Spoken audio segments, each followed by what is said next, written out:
You couldn't have asked for a better outcome for Ghislaine Maxwell. They were undermined by jurors who just didn't tell the truth.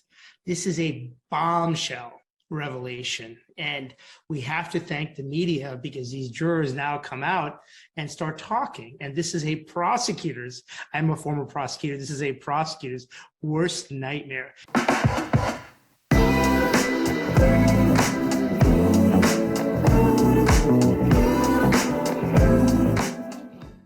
You're watching live now from Fox. I'm Daytona Everett. I am joined now by criminal defense attorney Vinoo Varghese. Vinoo, thanks for being with us here on the show.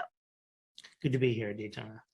Okay, so we all thought the Ghislaine Maxwell trial had a ribbon tied on it, a bow tied on it, and we're good to go, wipe our hands, but maybe not so fast. Federal prosecutors just yesterday on Wednesday requesting a hearing with a juror from the Ghislaine Maxwell trial who claims that his personal story of being sexually abused maybe helped him to convict Maxwell. First thoughts on this as a defense attorney?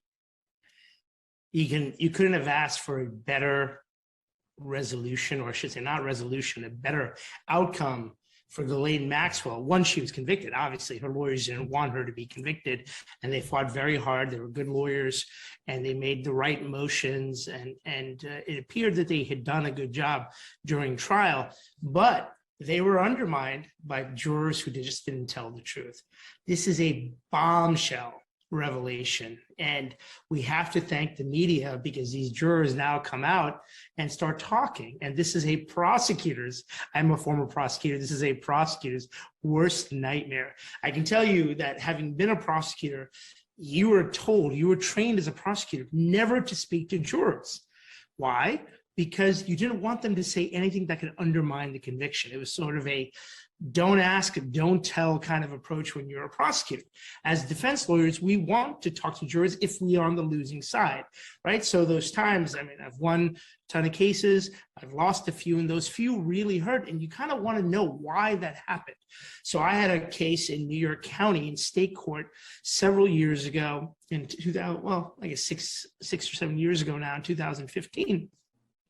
In a kind of high-profile sex crimes case of a teacher at a posh high school, private school, most expensive private school in the country, who was accused and convicted of having a sexual relationship with a student at his school.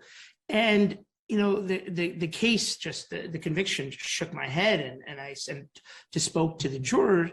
And some of them were very open, and they said, you know, they had a couple things here and there and stuff. And one of them told me, and I remember asking one of the jurors about, hey, what about this? She says, well, no, I had a friend who was sexually assaulted, and that doesn't matter. You didn't bring that up during jury selection. You were specifically asked if you had any recollection, or you yourself, or you knew somebody, and you could come up and approach the judge privately and tell them about any experience that you could have that you've had that could have had an impact on this. She said, you know, she kind of hesitated. I didn't want to hammer her because this was now going to be my ally. Well, I make the motion, I put it in writing, and we're there, denied. Judge court denies it, and it got denied. Unfortunately, a different lawyer represented the client on appeal and didn't even raise this issue. So this was when this came out and news of this with Maxwell came out, it was deja vu for me. The big difference is that you're in federal court. And in federal court, most of the time, you have judges who are going to take this stuff very seriously and not just rubber stamp. I mean, there's plenty of rubber stamping going on in federal court, don't get me wrong. But in state court, you know, and I imagine state courts around the country, I can only speak to New York, there's a lot of rubber stamping going on of the prosecution. And in this case, you have a judge, Judge Nathan, who's been promoted or nominated to be on the appellate court, one step below the U.S. Supreme Court, who's dealing with this case.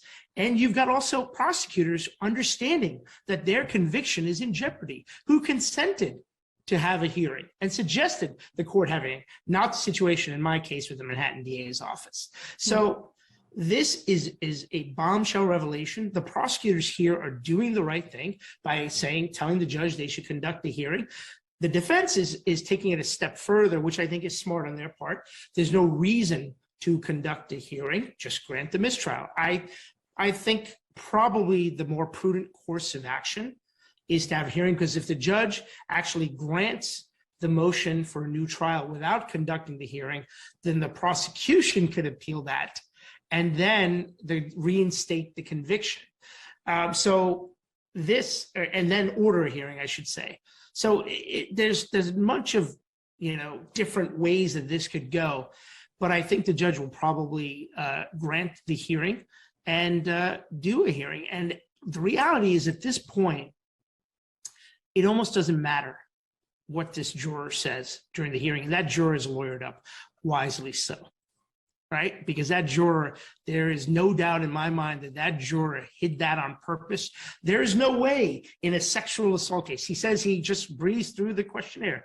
Really? You're on the trial of Ghislaine Maxwell, one of the most high-profile cases in the nation.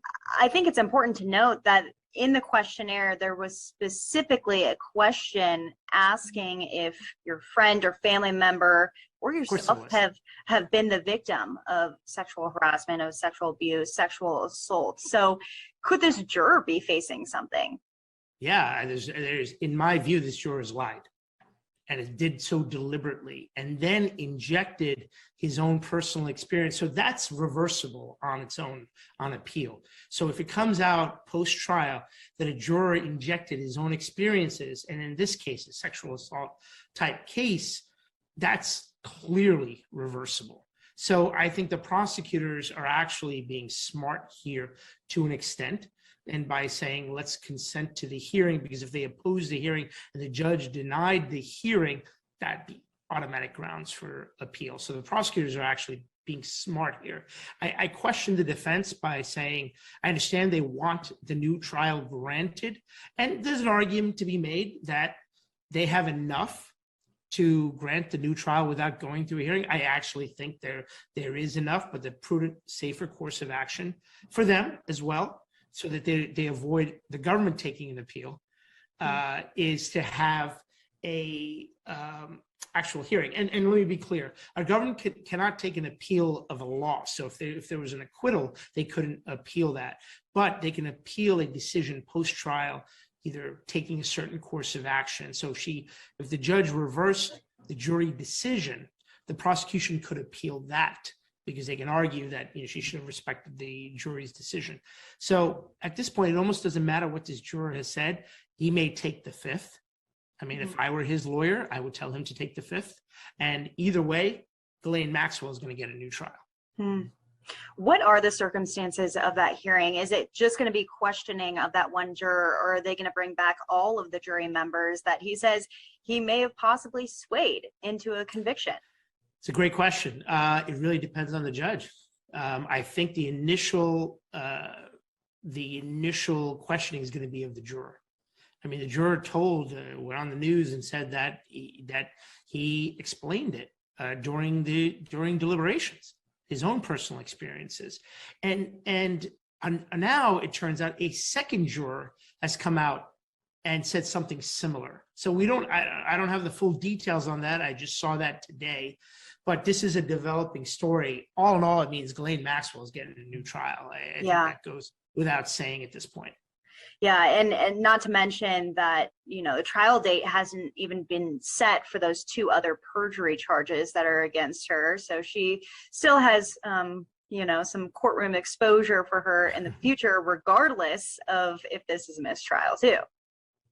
Yeah, I mean, I'd be less worried about that. Because an obstruction and things, you're talking much less jail time than what she's facing over here. Generally, that's been the 5-year range maximum on those kind of things. But here, I mean, she's facing up to 40 years or around 40 years, and in essence, she would be spending the rest of her life in jail. So this is big, and this brings out a larger issue about the jury system. Jurors routinely, and this is showing this in a case like this, jurors are often not telling the truth. I've experienced it with a couple of the cases that when there's been a loss, interviewing, and then jurors say things, and you're like, and the problem here and this is where I think ultimately all defendants will benefit, is that there's going to be hopefully lead to a greater scrutiny of jurors. Yeah. I mean, What this is would be a typical consequence for a juror who lies under oath? prosecution. And so this juror is lawyered up, and wisely so. I mean, that story that the juror breathes through that part of the jury questionnaire. Come on, do you believe that? No one's going to believe that. There's no one going to believe that in this type of case.